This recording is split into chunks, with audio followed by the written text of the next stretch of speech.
It was the morning after the recent British Sauna Summit in London. Stig Pettersen, Secretary General of the Norwegian Sauna Association, and I meet up at London's Hackney Baths, which is a perfect backdrop for us to discuss the Badstu Boom taking place in Norway and the U.S. As part of his Secretary General role, Stig heads up the Norwegian version of Sauna Talk, Badstuprat, a title gently borrowed from yours truly and this program. Britain, having their own brilliant bathing renaissance, drew both Stig from the east and me from the west for the Sauna Summit. Our Sauna Talk podcast on the bench dives into the comparing and contrasting of sauna culture in each of our countries. And within hours of this recording, I flung my backpack over my shoulder to fly from London to Oslo to experience the Badstu Boom myself. There's something wonderful about talking about a country's sauna boom, then touching down within hours and hitting the bench with some fellow sauna nuts in their native land. Stig and I are kindred spirits on several levels, proponents of good heat and positive vibrations of culture reinventing and rediscovering itself. As example, there are pockets in North America where sauna has been woven into the tapestry for generations. Places like the Upper Peninsula, Michigan, northern Minnesota, Thunder Bay, Ontario, all places where the big three, 1, ethnic migration, 2, 4 distinct seasons, and 3, natural cold water elements abound. But back in Norway, Stig and I discuss how sauna, Badstu, is in the DNA of all Norwegians. Like in Finland, a hop, skip, and a jump over to Sweden to the east, sauna action can be anthropologically documented back thousands of years. One look at the photos of the Norwegian Sauna Association board members, young, smiling, healthy faces, and you get a flavor of who is helping bolster the Badstu Boom. And for me, these are the kind of people I am very comfortable with sharing the sauna bench. And beyond, Lasse Eriksson, with a full-page sauna resume and two-time guest to Sauna Talk, Ragna Marie Fjeld, Secretary General, Oslo Sauna Association, Knut Lerhol Ekozan. And if beers weren't $12 a piece in Norway and a rental car the equivalent of a monthly salary, well, Norway would certainly be a place to spend a month, toggling between 180 Fahrenheit and cold water fjord cold plunges. If Sauna Talk Global Series continues, what better place? Good heat knows no borders. And on the bench from London, let's welcome Stig from Norway, special guest hello with Mark from Great Britain, and yours truly from the United States. Sauna Talk meets Badstuprat. Enjoy.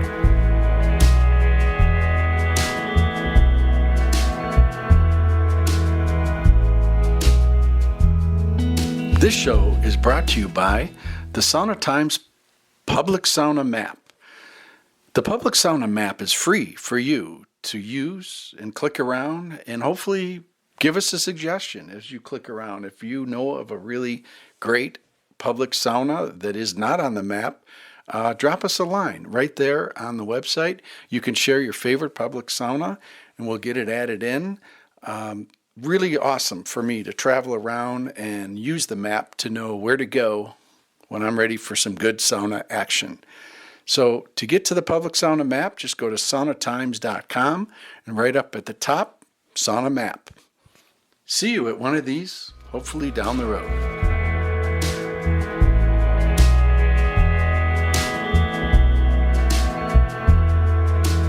So I want to welcome Stig to Sauna Talk. Stig, could you just tell us a little bit about who you are and where your home is and how sauna found you? Oh, wow. So I'm Stig Pettersen. I'm Norwegian, and I'm my official title is the Secretary General of the Norwegian Sauna Association. So when they asked me to do this job, I said, I'll accept it as long as I can call myself Secretary General. It sounds kind of Soviet, doesn't it? But communist. But in Norway, for NGOs, it's actually a normal title for like a general manager. And I live on a beautiful fjord called Isfjorden, it's called the Ice Fjord. I mean, surrounded by high peaks going straight into the sea on the western coast of Norway. But I travel a lot around the country because I'm now building and leading the National Sauna Association in Norway, and as you probably know, Glenn, it's booming. It's just insane. I mean, it's being one person trying to build this organization. Now finally I got some help on board, but it's just it's insane. Is when you say insane and booming, is it on all levels? I guess it's a simple answer to the question I want to ask you, but if you had to, is it in the public domain, the private domain, what demographic are you seeing with who is gravitating toward Badstu? I'd say what's particular about this Badstu Boom, in Norway we don't say sauna, we say Badstu, right? And it's just our word for sauna. It's our version of sauna, like the Finns say sauna, we say Badstu. So I might mix up the two terms during this conversation. But what's particular about this Badstu Boom is that it's social. So I think many countries had this kind of boom of private in-house saunas in the 70s and 80s. In Norway we had, we started making oil money in the 70s and 80s, and there was a lot of wealth, and people put it into building big houses and putting a sauna into their basement. But most of them ended up not being used, right? They ended up as storage, and I think the most important reason for that, apart from the fact that they were mostly pretty shitty saunas, they had these metal boxes with a piece of gravel in the middle, so you couldn't really steam on them because we had lost our sauna culture way back before. I'll tell you a bit about that later. But the social element wasn't there, and that's been such an integral part of sauna and Badstu for all of history. So when it came back now, I would say starting 10 years ago roughly, it was the social element that has carried the Badstu Boom. Is that social element across all ages? I'd say so, yeah, depending on the facility and depending on the location. But what I hear from so many of our members, and we got now 170 NGOs, non-profits and for-profit companies that are now members of the Norwegian Sauna Association, running together 1,000 saunas all over Norway. They are telling me that they see everyone coming in, youngsters and old people and people from all walks of life. And I've had personal meetings in some of these saunas as well with people in their 50s, 60s saying, I've made a new friend for the first time in 20 years, and it happened here in the sauna. Because, what other kind of social meeting place like the sauna do we have left in society? Here in the UK where we are now, the pub has been a social meeting place. In many of our societies, the church has been a social meeting place, but both of them are sort of struggling. And I think the sauna is taking over as a meeting place where you don't need to have an excuse to meet strangers and get into a conversation, get into a sauna talk like we are doing now. Right on, brother. It's very egalitarian. Exactly. We're both feeling the same microclimate at this moment. Do you do a podcast? I do a podcast. It's actually called Badstuprat, which, translated means Sauna Talk. So, sorry for the ripoff there.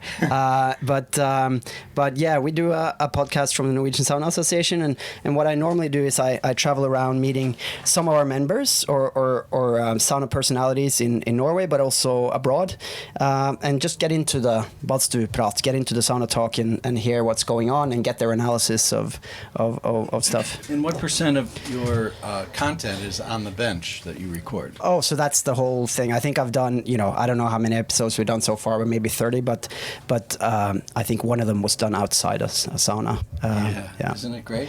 Yeah, we're sitting here sweating on our microphones, and I like it. Well, I like this. So this is a judo move. I'm using Stig's equipment to bring you Sauna Talk. Exactly. And the Norwegian equivalent. So we're gonna be right back at you. Okay, cool. Yeah. So Stig, that was a good little plunge, wasn't it? Yeah, it's great. It's great. So here we are. This is. I'll just try to set a stage here for listeners. Hackney Community Sauna. Yeah. 12, 15 saunas. Actually, let's bring this over We're to in Mark. London. We're in London, right? Yeah. A Norwegian, a Brit, and an American walked into a sauna That's in London. That's it. And we're with Mark Lamb from Yeah. British Hi, Sauna Mark. Society. Hello. Hi. Hackney Hi, guys. Community Sauna, where we are, Yeah. right?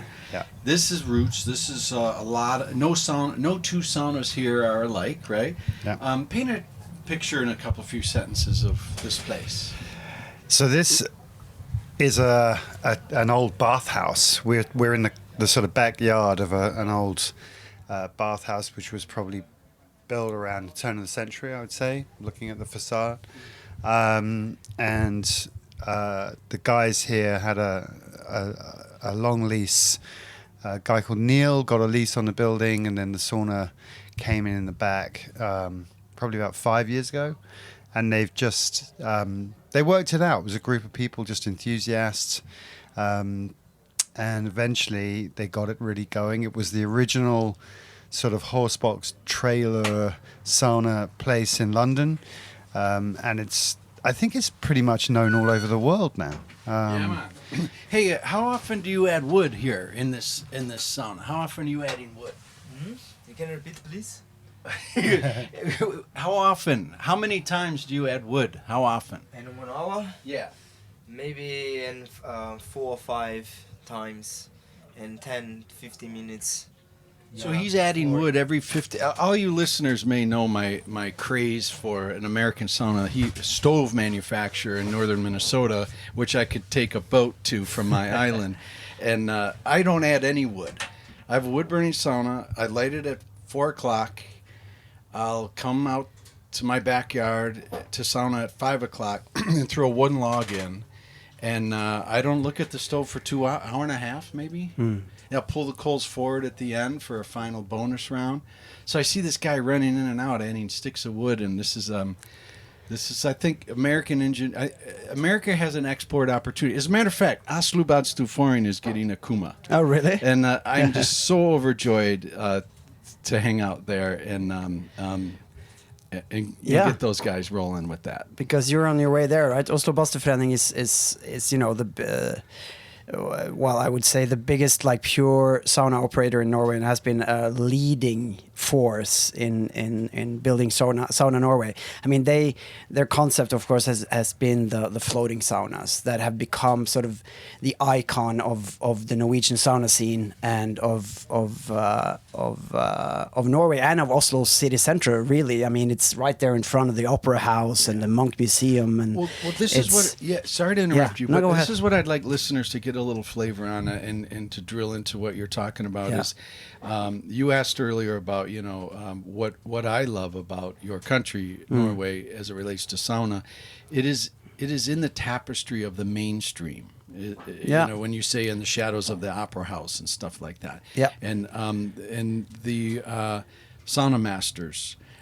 They're not hippies that show up on a bike. No. In a lot of cases. Tell us. No, I more mean, about what's interesting about them, I mean, you met Ragna. I mean, I guess she's been on your podcast, or and she probably told you about the fact that when they send out, that when they ask people to apply for jobs, they get applications from doctors and diplomats and I don't know, anyone really, because it's just people just love working there on part-time or because it's just such a great community. This is what North Americans really would be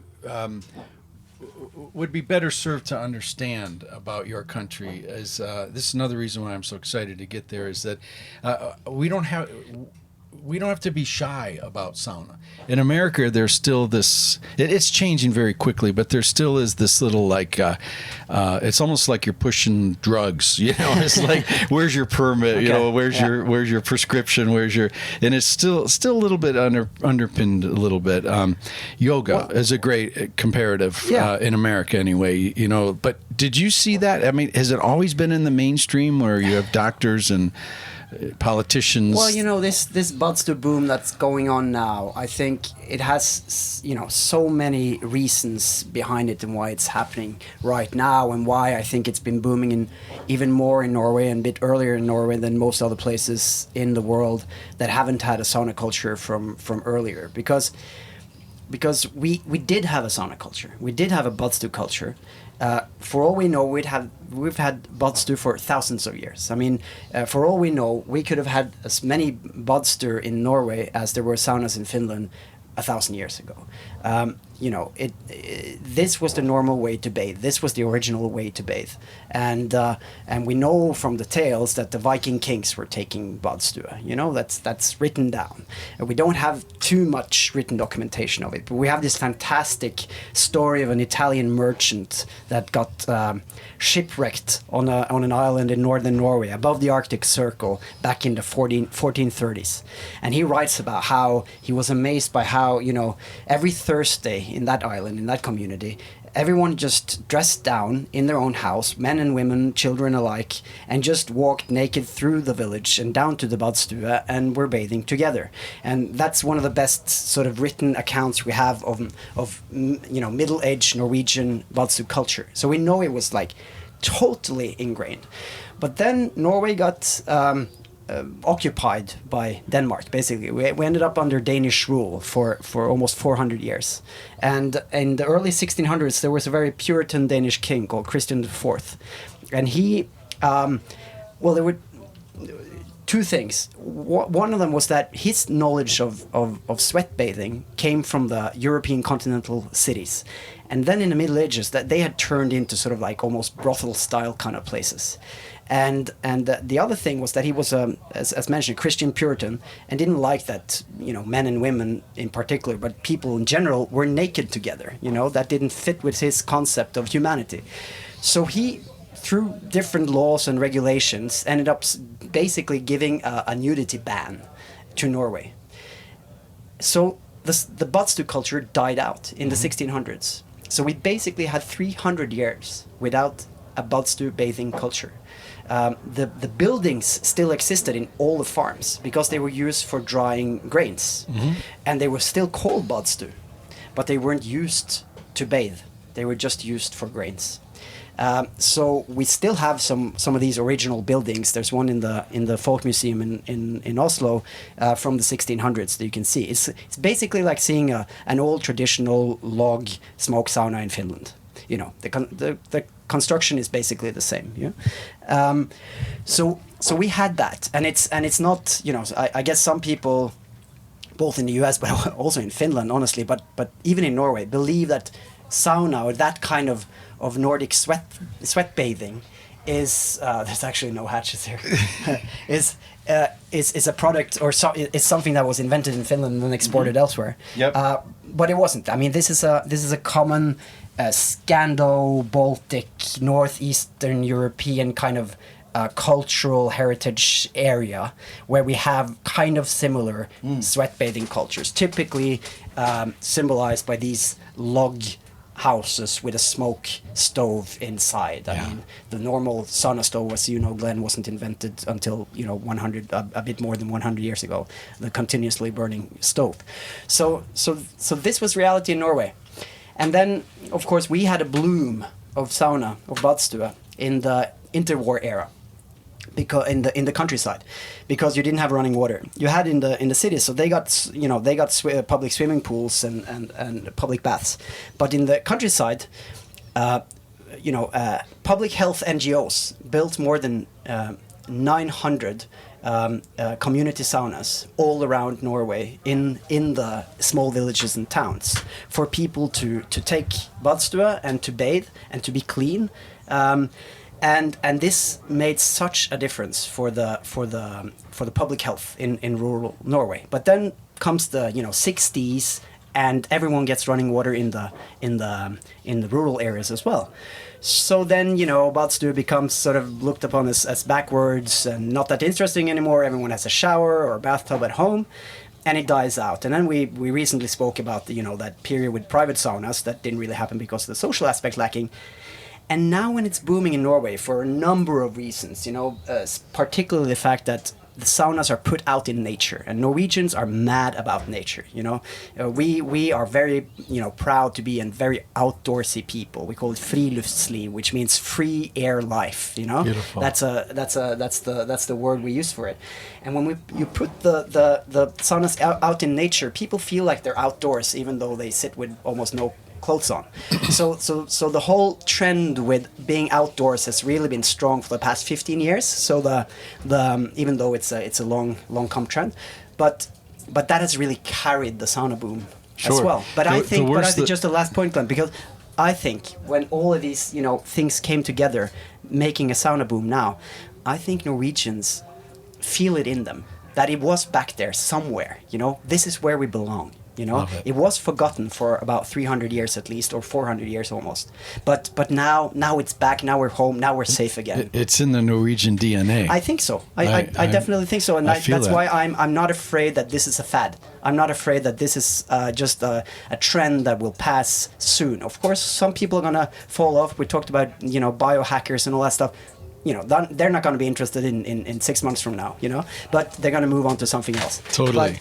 But I think this is a main reason why, Badstue, social Badstue, is back to stay. No, well said. Couple rapid fire questions for you, just to give listeners a little more flavor. I used to ask this question to every guest, and I realize how quickly this has become mainstream, because the question is, what do you think about Badstu or sauna is most misunderstood that you would like listeners to know? And that's a dated question. Imagine me asking that in 2016, 2017, 2018. Yeah, it would be a lot, right? Yeah. But let's bring it up to current day. What's misunderstood in your view? Well, I think we just came out of the British Sauna Summit, right? And I think the Finnish ambassador, a very entertaining guy, he held the opening speech there, and he said something really, really well, and it was that there's really no rules in sauna. And I think a lot of people ask, are you supposed to do it like this or like that, and how long, and all those kind of things, and I think that's the biggest misconception, that there are very strict rules or ways to do it. I think the second one that I work a lot with is that rocks are key. Rocks and ventilation. So people think that it's the stove that's supposed to heat the room, but it's really rocks that are supposed to save energy and sort of be an energy storage, and you release a lot of that energy when you pour water on and give steam.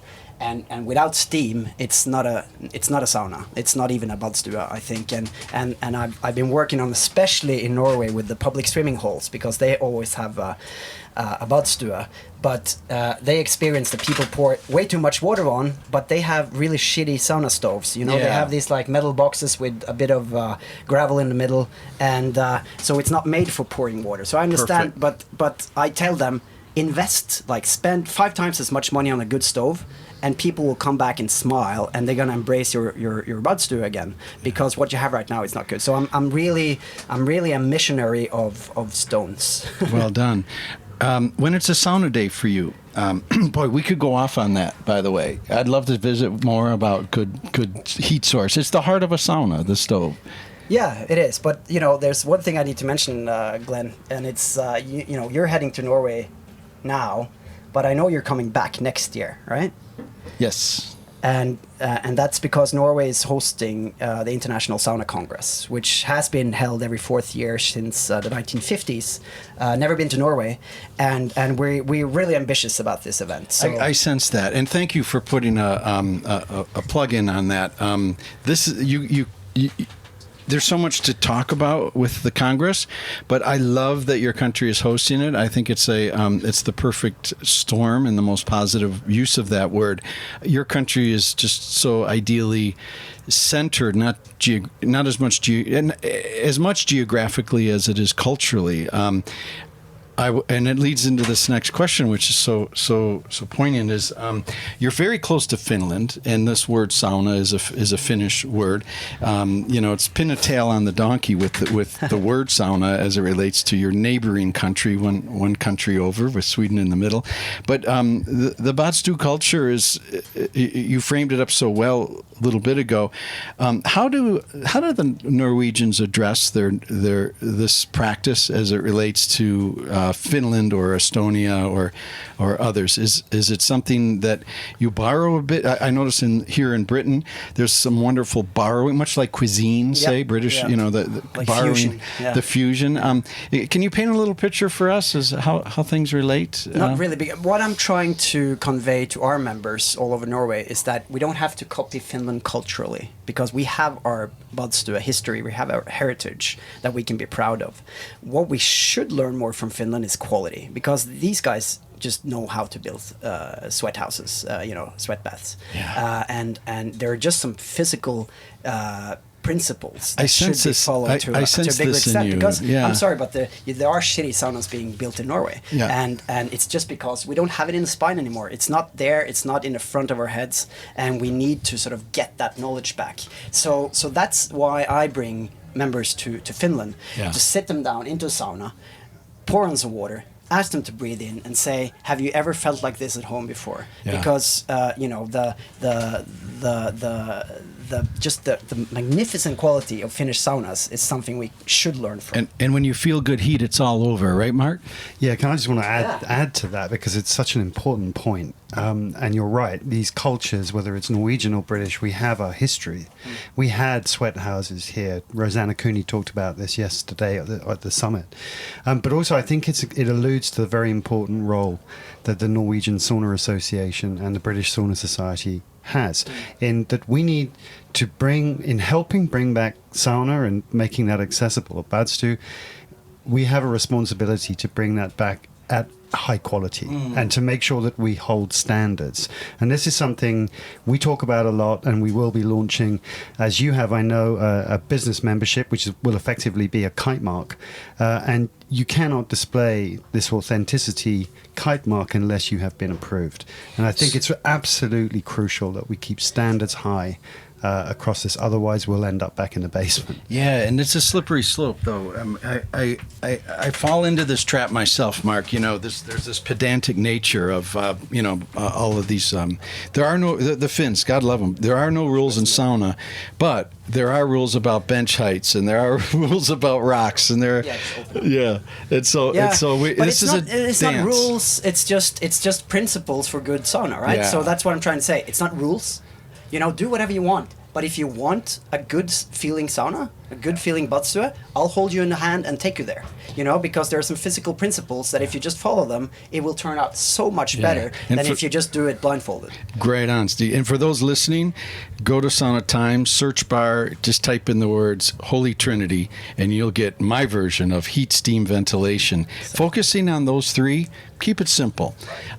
Okay, Stig, so it's a day you're going to sauna. You wake up in the morning.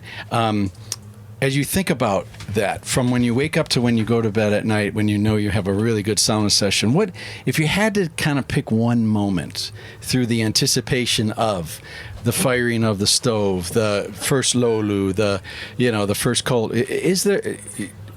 what is your favorite moment if you had to distill it to one? I'll tell you something a bit personal, Glenn, because this is every Friday morning for me, because just a few hundred meters down the road along the fjord where I live on a small farm, I have a neighbor who built a really beautiful sauna in his boathouse with a huge window looking up the Romsdal Valley, which is absolutely insane. I mean, you have alpine peaks going straight up from the sea. I'm going to challenge you for a photo. Exactly. All right, you're going to give me one. I'm sure you got one, right? And the problem with that sauna has been that, of course, them not knowing good sauna, their builder not knowing good sauna, they put in a underpowered wood burning heater a couple of years ago when they built it.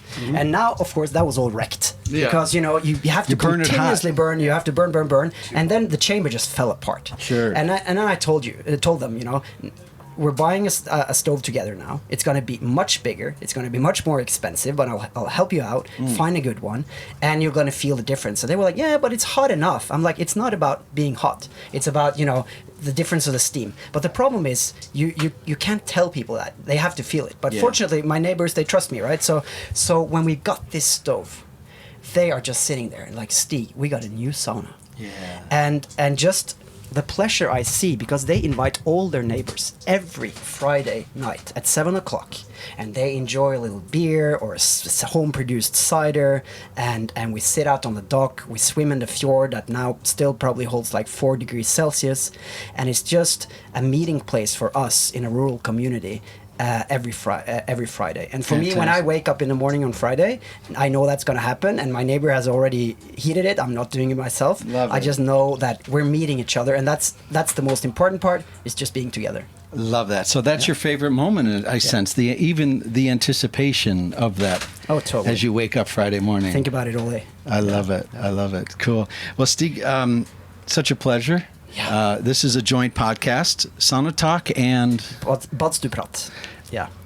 Parallel Universe. Yeah, exactly. Yeah. Take listeners out, if you will. You can speak about the Sauna Congress or just your personal life. What else would you like listeners to Sauna Talk know from the world the of fact that Stig? Badstuprat has several episodes in English, so you can just find it on Spotify and listen to them. My talks with people like Lasse Eriksen and Mikkel Åland, and well, Lasse is not in English, I guess, but several others in English. So you have some content there as well. No, I don't have much more to say, Glenn, than you're all welcome to come to the International Sauna Congress in late September next year, 24th to 26th. We're going to set up a lot of trips around Norway so you can experience the different sauna cultures and saunas around Norway. And it's going to be a magnificent program. And the website, saunacongress.org, is going to be up pretty soon, hopefully, when this episode is out. And I'll share links in right on, man. I'll share links in the show notes. And and this is the Good Heat Knows No Borders Sauna Talk series. Mark, thanks for sitting in. You want a final word? Yeah, final word for listeners of Sauna Talk? Come visit. Yeah. we have a fantastic sauna culture here in Europe, of course, rooted in the Nordic countries, but it's spreading, and we've talked here on the bench today about the different cultures, the different way it's being done. For me, it's getting people out into nature and in community. I think it's so important. Right on. And this place where we're sitting is on the Sauna Times public sauna map, Hackney Baths. We're going to go cool down, and I want to thank both of you gentlemen for your commitment to this space and the joy that you bring, and as the candle lighting for others. Thank you, Glenn, and thanks for all the good stuff you're doing for global sauna. Thanks, Glenn. Right on. Ready? Badstu everywhere.